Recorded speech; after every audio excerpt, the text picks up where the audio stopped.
আমাদের অনেক কিছু দায়ী থাকে, শর্ট হতে পারে, শর্ট আবার দুই ধরনের থাকে, হাফ শর্ট, ফুল শর্ট।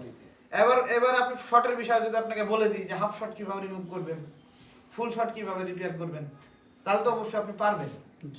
কৌশলটা বুঝলে, এই যে এটা সূত্র, যে আপনি আসতে আপনি ভাববেন ফোনটা ডেড, মানে এটা কি সমস্যা বের করবে, এটা পাওয়ার সাপ্লাই আপনাকে বলে দেবে, যেটা হাফ শর্ট নাকি ফুল শর্ট নাকি লিকেজ নাকি ডেড, ঠিক আছে? এগুলো আপনাকে পাওয়ার সাপ্লাই ধরাই দিবে, এই অনুযায়ী আপনাদেরকে সলিউশন দিয়ে দিব, ডেড আসলে কি করবেন, লিকেজ আসলে কি করবেন, হাফ শর্ট ফুল শর্ট কিভাবে রিপেয়ার করতে হয়, ঠিক আছে? প্রত্যেকটা প্রসেস আপনাদেরকে ধরে ধরে শেখানো হবে, থিওরিতে দেওয়া হবে, প্র্যাকটিক্যালি দেখানো হবে, ঠিক আছে? জি স্যার। এইগুলো আপনাদেরকে মনে রাখতে হবে, যদি গুরুত্ব না দেন তাহলে পারবেন না। গুরুত্ব দিতে হবে, কি শিখলাম আমি শেখাচ্ছি আপনাকে, আপনি নিচ্ছেন না, তাহলে তো আপনি লাস্ট পর্যায়ে গিয়ে দুর্বল থাকবেন। ডেড ফোন বলেন।